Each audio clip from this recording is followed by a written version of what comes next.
Muy buen día, soy el doctor Abner Santos, uroginecólogo y cirujano pélvico. Agradezco a la Sociedad Dominicana de Obstetricia y Ginecología y los felicito en su 25 congreso. Hoy me han pedido que hable al respecto de lo que es el dolor pélvico y cómo los sistemas intrauterinos pueden ser una herramienta para este. Vamos a empezar, perdón, sobre lo complejo que es el dolor pélvico, porque metemos también en la parte del diagnóstico la subjetividad de quien lo percibe, y esto hace que el manejo del dolor pélvico sea realmente bastante complejo. Y aquí les presento esta tabla para que veamos la tipificación del dolor pélvico, que puede ser de causas ginecológicas, urológicas, gastrointestinal, musculoesquelético, neurológico y vascular. Quiero que una de las primeras cosas que van a quedar después de esta charla es probablemente a pensar un poquito más allá de los órganos reproductores en el momento que tengamos una situación del dolor. ¿Y por qué me debe interesar en general que este dolor esté presente? Porque esto representa hasta un 60% de las pacientes sin diagnóstico, 10% de las visitas anualmente al ginecólogo, y entre el 4 al 25% de las mujeres son afectadas, fíjense, sin importar la edad, de 18 hasta 50 años. Por lo tanto, tenemos que hasta un 20% de histerectomías son realizadas por esta indicación. Así que si esto fuera poco, hasta un 40% de laparoscopías diagnósticas van sin diagnóstico muchas veces. Y esta es la relevancia que este tema tiene. Para entender el dolor tenemos un enorme. Y lo primero es ver cuál es el concepto en sí. Este grupo, la Asociación Internacional para el Estudio del Dolor, habla que es una experiencia sensorial y emocional desagradable. Entonces, ya cuando hablamos de una experiencia sensorial y emocional, añadimos al cuadro clínico una parte que es muy difícil de manejar para los que somos clínicos, la parte emocional. Y a eso puede estar relacionado a un daño que esté o que sea potencial. Entonces veamos que hay fibras que transmiten el dolor, sobre todo las fibras A delta y las C, que son las fibras del dolor. Y esto quiero mostrarles cómo el dolor lento o el dolor crónico, por decirlo, tiene una relación, vean, a nivel cortical con el afecto y el despertar cortical. O sea, ya hay una relación emocional que se le hace dolor. Y vean, el dolor rápido o el dolor agudo generalmente es más de situación de intensidad y de localización. Ahí vemos las diferencias, empezamos a notar ciertos grados de diferencias. Pero aún más que esto, el sistema nervioso central interfiere, o más bien dicho, participa en todo el procesamiento del dolor. Y sabemos que hay dolor agudo y crónico. Tradicionalmente damos a esta la diferencia del tiempo, que dependiendo de la literatura hay quien dice 3 a 6 meses, y lo convertimos en crónico. Pero cuando hablamos de dolor agudo, lo que sucede aquí, perdonen, lo que sucede es que hay una lesión donde se aumentan los canales de calcio. Esto aumenta la excitabilidad neuronal y aumenta los receptores alfa 2 delta, y esto produce péptidos y glutamato en la médula espinal, que esto es lo que genera el dolor. Y vean cómo es de diferente el dolor crónico, donde ya empezamos a hablar que hay una sensibilización central gracias al glutamato, y que cuando se excede el umbral de este receptor, se da lo que se llama sensibilización central, que vamos a hablar un poco más adelante, y produce un dolor con hiperalgesias, que es la característica del dolor crónico. Los prostanoides juegan un papel importante, y el óxido nítrico, en esta sensibilización central. Así que cuando hablamos del dolor tenemos que entender muy bien las diferencias, porque como esta gráfica me encanta ponerla, no podemos esperar que un tratamiento para un dolor agudo funcione para un dolor crónico. Tenemos sistemas endógenos que nos ayudan a modular el dolor. Está el sistema supraespinal, que generalmente mantiene los endógenos y las sustancias P que conocemos, que son analgésicos muy internos, pero también está a nivel segmentario. Y aquí hablamos de la teoría de la compuerta. Esta teoría es importante porque nos dice que hay una célula específica, las fibras cortas, que son las del dolor, que cuando estas se estimulan de una manera más intensa que las fibras largas, que son las fibras contrairritativas o las contra el dolor, generalmente va a pasar la señal que más estimulación produzca. Si es la del dolor, pues esta va a pasar, y por eso se llama la teoría de la compuerta, porque hay una forma en la que, haciendo una analogía de lo que es una compuerta, esta decide quién pasa, la señal del dolor o la contrairritativa. Fue una teoría inventada por Ronald Melzack y Patrick Wall, neurofisiólogo y psicólogo canadiense. Vean que fue hace mucho tiempo, pero nos sigue rigiendo mucho. Y lo que hemos entendido es que el dolor es multisensorial. abarca una fase sensorial discriminativa, o sea, es una fase de interpretación, cada quien le da aquí una interpretación muy única o muy personal de lo que pueda representar para ellos mismos el dolor. También tiene una parte emocional, afectiva y una cognitiva o evaluativa. Y es muy importante que veamos cómo hay condiciones que participan en la apertura de esta compuerta, es decir, en que se perciba mejor el dolor, y hay condiciones que cierran esta compuerta, es decir, que nos ayudan a manejar el dolor. Tanto condiciones físicas, emocionales y mentales. Vean acá cómo es que alguien que se enfoca en el dolor, que tiene ansiedad o preocupación, obviamente el nivel de la injuria es también significativo, son personas que van a tener más dificultad en el manejo del dolor versus el otro tipo de personas con emociones positivas, relajación, meditación, actividades de contrairritación, ejercicios de concentración, y quitar el foco de interés del dolor hace que estas personas tengan una mejor respuesta al manejo. Así que tenemos que tratar de encontrar ese paciente que va a ser difícil de manejar para ayudarlo de alguna manera a que lleguemos a un buen término en el dolor. Y cuando hablamos de dolor crónico y dolor pélvico crónico, aún es peor porque estamos hablando de un área donde el dolor es percibido a alguna estructura de la pelvis. Como si fuera poco que el dolor ya sea complejo, las estructuras de la pelvis son múltiples.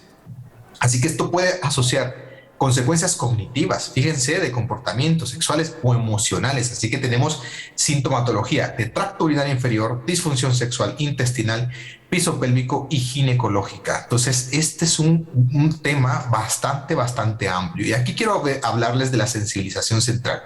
Fíjense cómo diferentes causas empiezan a darnos lesión a nivel de los nervios, sobre todo con señalización aferente anormal. O sea, esas señales que suben hacia el cerebro de manera repetitiva y constante. Yo le digo a esta sensibilización que es como crear una autopista de alta velocidad para sentir el dolor. Y esto obviamente conduce a cambios regionales, específicamente a las sensaciones ya a nivel específico de las estructuras. Y vean cómo es de importante cuando hablamos de síndrome de dolor pélvico crónico, el examen físico y la historia, tenemos que diferenciar si está relacionado a algo específico con el dolor pélvico, por ejemplo, una infección, pues ya lo tenemos más claro. O si no está relacionado y no logramos encontrar nada, pues ya decimos dolor pélvico crónico, como decir, no tengo idea de qué es, pero le duele la pelvis. Luego bajamos y vemos la fenotipificación, que es establecer de qué órgano o estructura es más probable que venga. Y cuando ya tenemos esa fenotipificación, que puede ser urológica, ginecológica, gastrointestinal, neurológica, sexual o piso pélvico, ya podemos proceder al siguiente paso, que es, fíjense, cómo hacer la asesoría en cada una de estas partes. Por fines del tiempo, no puedo ponerme a escribir cada una, pero vamos a tratar de tocar un poco en este tema de los ejes del dolor. Hay diferentes formas de entender el dolor y diferentes clasificaciones. Los institutos de salud de Estados Unidos han hecho con propósitos de investigación y hablan de cistitis intersticial, en el caso de los hombres prostatitis. La Sociedad Internacional de Continencia ha establecido síndromes. La Sociedad Internacional para Estudio de las Enfermedades Vulvovaginales ha establecido vestibulodynia, clicturodynia, vulvodynia. Y la Sociedad Internacional del Dolor, que fíjense, es la que voy a describir un poco hoy, porque me gusta mucho su abordaje por ejes. Ven que estas tablas tienen el eje 1, eje 2, eje 3 y se lee de izquierda a derecha, siendo de izquierda lo más general y hacia la derecha lo más específico. ¿Cómo? Así. Vean, ahí están los 8 ejes. La lectura es hacia la derecha y vean cómo podemos encontrar aquí que un dolor pélvico crónico, si es ginecológico, por ejemplo, puede ser vulvar, vestibular, clitoridio, endometriosis asociada, o cíclico, por ejemplo, un dolor pélvico crónico o una dismenorrea. Así vamos haciendo la caracterización del diagnóstico dependiendo qué es lo que vamos encontrando, y siguen los ejes. Fíjense cómo los ejes van estableciendo el eje 4.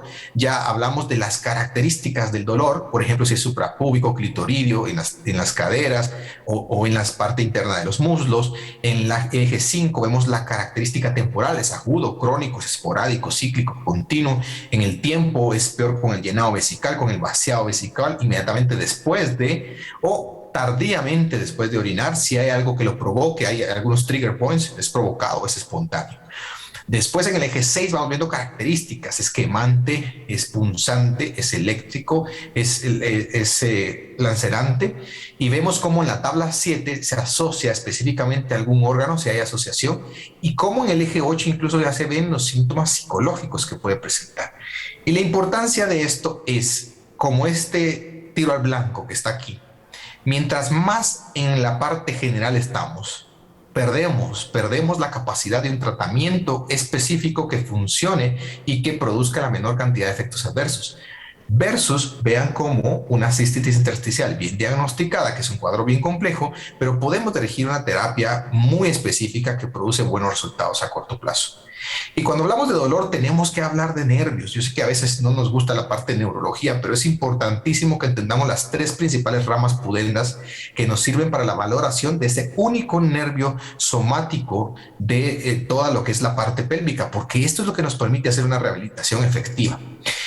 Los dermatomas son importantes que sepamos sobre todo cómo evaluarlos para tratar de entender si hay alguna lesión neurológica. Vamos a hacer examen físico, evaluar cada uno de los reflejos, los movimientos patelares, los reflejos rotulianos, ver dónde están las afecciones en específico, descartar algún tipo de situación que tenga que ver con algún otro tipo de problema como fibromialgia o neoplasias. Tenemos que aprender a evaluar la postura, la marcha, los reflejos. Todo esto nos va a favorecer.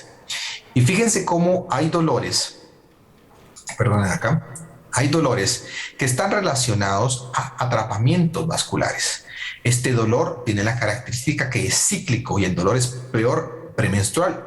Mejora con el decúbito, mejora en la mañana, pero es peor por la tarde. También hay atrapamiento muscular. Por ejemplo, veamos en esto atrapamientos. Vean aquí qué lindo se ven los nervios. En esta parte, el ilio inguinal, el ilio hipogástrico, se ve el ejeno femoral, y aquí podemos ver cómo ya en la imagen de la derecha pueden ver cómo al diseccionar un poco el peritoneo se puede ver mejor las características de estos. ¿Y qué es lo que pasa cuando hay atrapamiento? ¿Por qué duele el atrapamiento? Porque se da una neuroangiogénesis que produce esa hiperalgesia. Y cuando esa hiperalgesia produce dolor y está aunado al atrapamiento nervioso, pues esto va a producir esa sensibilización central que es tan letal para el dolor crónico. Y esto eventualmente va a producir trastornos psicológicos, por supuesto. Y vean cómo la endometriosis no solo es un problema que produce dolor porque está en las estructuras reproductoras. Vean cómo aquí hay un foco de endometriosis que está obstruyendo el paso de los nervios sacros de S3, S2, y vean en la imagen de la derecha como cuando se quita ese foco endometriósico se logra liberar y la paciente logra mejorar mucho. ¿Por qué la endometriosis duele? Pues más o menos el mismo proceso de la neuroangiogénesis, pero se da también una inflamación por esa degradación del tejido conectivo que produce también mediadores del dolor y esa infiltración perineural, que todo eso contribuye en el dolor y en la sensibilización central. Y de nuevo, vean cómo vuelvo al trastornos psicológicos. También la fibrosis, hay fibrosis que producen ese atrapamiento. Por ejemplo, aquí podemos ver cómo está atrapado uno de los nervios, sobre todo el nervio ciático, y vean cómo después de quitar esa fibrosis que está ahí, se logra liberar el nervio y la paciente resuelve el dolor. Vean las varices pélvicas, ese mismo, la presencia de estas varices puede crear esos dolores que son presentes en la pelvis, y cómo al liberar esas varices pélvicas que ustedes pueden ver ahí, sobre todo en la imagen de la izquierda, vemos que se liberan y la paciente resuelve el dolor, pero también hay atrapamientos musculares. Vean cómo en la imagen de la izquierda se observa el músculo piriforme obstruyendo totalmente las ramas de S3 y S2. Vean cómo al lado derecho ese músculo se libera, se corta o se secciona y se libera esa terminación nerviosa, y por lo tanto se da una liberación del dolor. Y los músculos pélvicos, ¿qué tienen que ver acá? Pues bueno, fíjense cómo aquí cada uno de los nervios, el bulbo cavernoso, el isquio cavernoso, el transverso superficial, el esfínter anal, están relacionados con dolor, ya sea de dispareunia hasta dolor a nivel anal o durante la defecación. Así que también tenemos dolor, sospechemos de algún problema muscular. Y esta tabla, vean, es tremenda, porque aquí vemos cómo cada uno de los músculos de parte pélvica, en la porción más interna, los elevadores del ano, producen cierto tipo de dolor en específico y cada uno de estos músculos tiene que ser evaluado para descartar el dolor. ¿Cómo podemos hacer esa evaluación? Generalmente podemos palpar esos músculos. Lo primero es conocerlos, dónde están y luego ir a buscarlos y tratar de palparlos, porque esto nos va a dar una mejor idea. Y luego entender que la correlación de las estructuras pélvicas, la fase ligamentaria, une a todos y vean cómo con esta técnica tan sencilla podemos palpar mejor el músculo obturador. Y esta es la forma en la que se debe hacer la presión para esa palpación muscular. Tenemos diferentes músculos que tenemos que conocer para poder tener esta evaluación muscular. Obviamente hacer una especuloscopía, que eso creo que todos a nivel general lo hacemos y lo hacemos bastante bien, descartar cualquier lesión o cosa específica que pudiera ser la causa del dolor. Luego viene la palpación de estos músculos, que puede ser bimanual, desde la palpación bimanual para palpar el útero, ver si hay dolor, hasta los reflejos y la palpación de los músculos en específico. Y es muy importante que aprendamos a utilizar escalas análogo-visuales para que podamos tener una objetividad sobre la intensidad de la percepción de este dolor para cada una de las pacientes, tanto en la parte externa muscular como en la parte más profunda. Y con técnica del hisopo podemos hacer una valoración de presión de los puntos sensibles al dolor, que en general se empieza en la parte de los muslos, en la parte de los labios mayores, en la parte de los labios menores. Vamos a acercarnos hacia el centro, fíjense, en la parte del introito y finalmente a nivel de clítoris, en la horquilla y en la parte del perine. Así que son 23 puntos dolorosos que estos nos van a enfocar o nos van a orientar hacia el manejo de una vulvodynia o vestibulodynia. Hay otras opciones que también se pueden utilizar con electrodos un poco más nuevos, que pueden ser dirigidos específicamente a los músculos. Algunos hablan hoy de que esto no produce tanta efectividad, pero tenemos herramientas. Así que cuando pensemos en dolor, siempre pensamos en que puede ser algo muy difícil, pero tenemos que lograrlo. Y el tratamiento para el dolor, bueno, aquí viene la parte más compleja. Cuando hablamos de dolor, no existe el único y el Superman especialista que va a lograr manejar todos los problemas. Necesitamos un equipo multidisciplinario, porque entendemos que el dolor viene desde una fuente de múltiples causas, es multifactorial y tiene un componente emocional, así que tenemos que involucrar a un equipo que involucre al menos estos que ven a ustedes acá. El uroginecólogo, en mi caso en especial, pues a veces somos los primeros en abordar a esta paciente que sufre dolor y por lo tanto tenemos que construir este equipo para ayudarnos. Quiero presentarles este estudio dentro de las opciones de tratamiento un poquito alternativas. Este es un estudio que hice en el Instituto Nacional de Perinatología, donde el estudio consistía en que distribuí en 6 tipos de dolor diferentes, de síndrome doloroso vesical, vaginismo, espasmo de los músculos elevadores, y se les aplicó 12 sesiones de electroestimulación. Y vean ustedes cómo la respuesta análogo-visual pasó de una intensidad bastante elevada a una mejor intensidad. Es una de las opciones. Luego también tenemos neuromodulación sacra, que tenemos un mecanismo de acción bastante importante con estimulación directa, sobre todo cuando es mayor de 20 Hz. Y también tenemos una modulación aferente, que es la que nos sirve específicamente para el dolor. Porque aquí lo que hacemos es una inhibición de centros espinales y supraespinales. Y así es como logramos ese manejo del dolor. Para los que no están familiarizados tal vez con esta tecnología, es un implante como el que se coloca un tipo marcapaso, solo que en lugar de ir hacia el corazón, va hacia el agujero sacro del S3. ¿Y qué es lo que hace? Una facilitación sináptica, o sea que incrementamos el número de vesículas en la terminal sináptica y por lo tanto se vuelve más sensible a esta estimulación y se crea una neuroplasticidad, hay una generación accional y por lo tanto así es como tenemos esta opción. Pues en Guatemala tenemos la experiencia reciente, tuvimos la oportunidad de ser el primero en colocar uno de estos en el país y la verdad es que los resultados han sido maravillosos y también es una opción que tenemos que conocer. Así que quiero dejarlos con recomendaciones, sobre todo del más fuerte nivel de evidencia, de ser posible, para que esto nos sirva y podamos utilizarlos en nuestra práctica diaria. Pues todas las mujeres, nada nuevo, tienen que tener una buena historia y una evaluación ginecológica completa. Sobre todo hay que valorar si estas pacientes pueden beneficiarse de una laparoscopía, sobre todo tanto para resolver algunas de las causas tratables, pero también muy importante para tener un diagnóstico. En algunas causas en específico necesitamos un diagnóstico específico y no solo un diagnóstico, sino establecer el grado de severidad, por ejemplo en endometriosis. Esto es muy útil y vean el nivel de evidencia y el grado de recomendación, son bastante fuertes. La historia uroginecológica en quienes han tenido implante de malla por incontinencia o prolapso y valorar estudios de imagen. Vean que es bien difícil cuando tenemos una paciente con una malla previa poder hacer una historia en la cual obtengamos la característica clara de esa imagen, pero tenemos estudios que podemos utilizar. El manejo multidisciplinario tiene que hacerse de una manera integrada, no puede hacerlo una sola persona, porque entonces vamos a descuidar los otros componentes del producto del dolor o que producen el dolor. Y las terapias alternativas, pues las podemos utilizar, siempre son una opción que no será primera línea, siempre serán una alternativa, pero tenemos un buen grado de recomendación. El tratamiento psicológico es esencial. Una paciente que desarrolla dolor pélvico crónico, créanme que empiezan a desarrollar situaciones psicológicas muy profundas, como depresión, frustración, estrés. Es necesario que abordemos este tipo de problemas.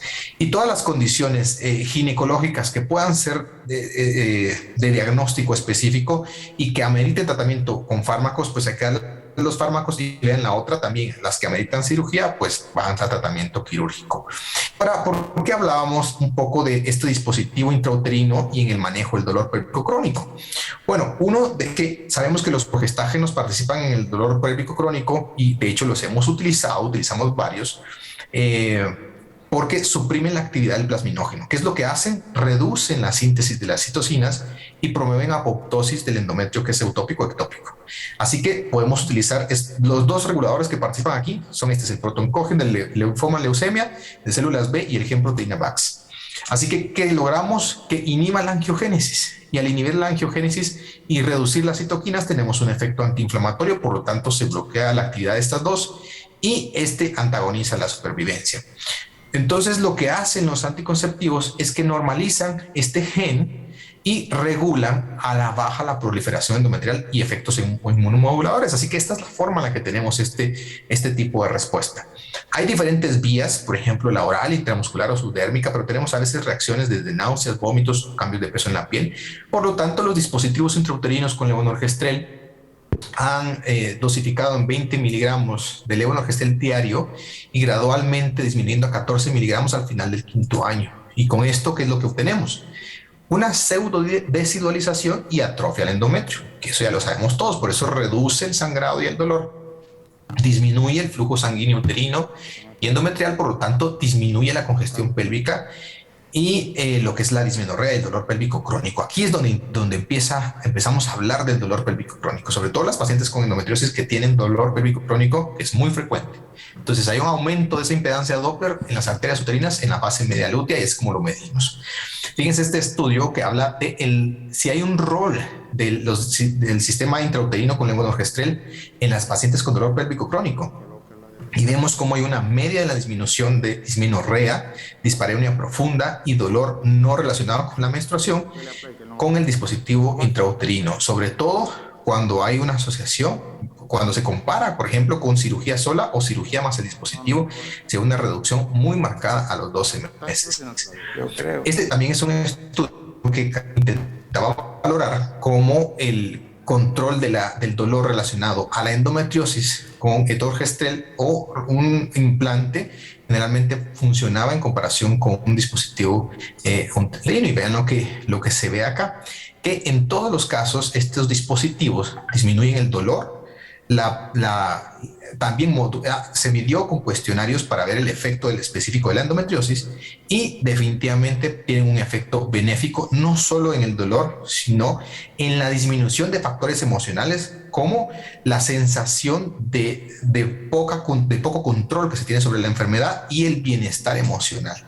Eso participa. Y hay bastantes estudios que han hecho o tratado de comparar desde los dispositivos intrauterinos con otros componentes para el uso del dolor pélvico crónico, para dismenorrea con los análogos de la GnRH, y se ha encontrado una muy buena respuesta de este estudio. Y fíjense, es un estudio interesante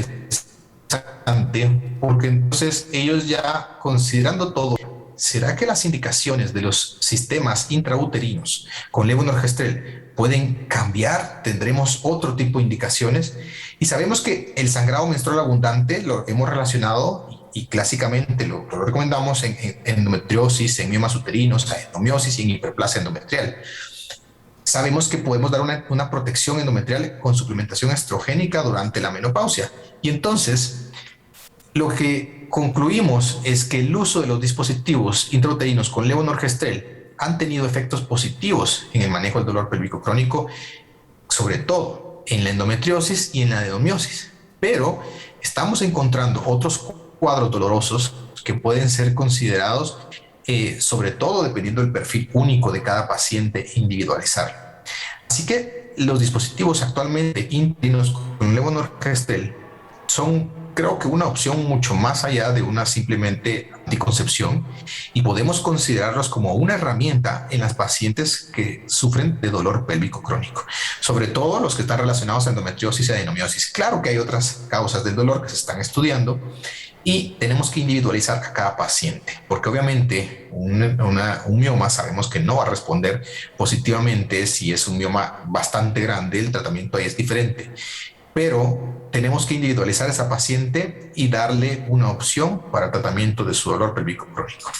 Y quiero terminar con este mensaje, y cuando hablamos de dolor es sumamente importante que entendamos que tenemos que pensar un poquito más allá de las causas únicamente reproductivas, porque como decía Abraham Maslow, si tu única herramienta es un martillo, entonces todo problema lo tratarás como un clavo. Y para el dolor tenemos una increíble cantidad de herramientas que podemos utilizar a nuestro alcance, pero lo más importante y lo que quiero dejar hoy es que cuando se enfrenten a una paciente con dolor pélvico crónico, tenemos que construir un equipo, y un equipo con el que podamos abordar desde todos los factores que han sido la causa multifactorial de este dolor, para que podamos realmente servir a nuestras pacientes y llevarlas a un final, si podemos decirlo de esta manera, a un final feliz después de haber sufrido dolor pélvico crónico.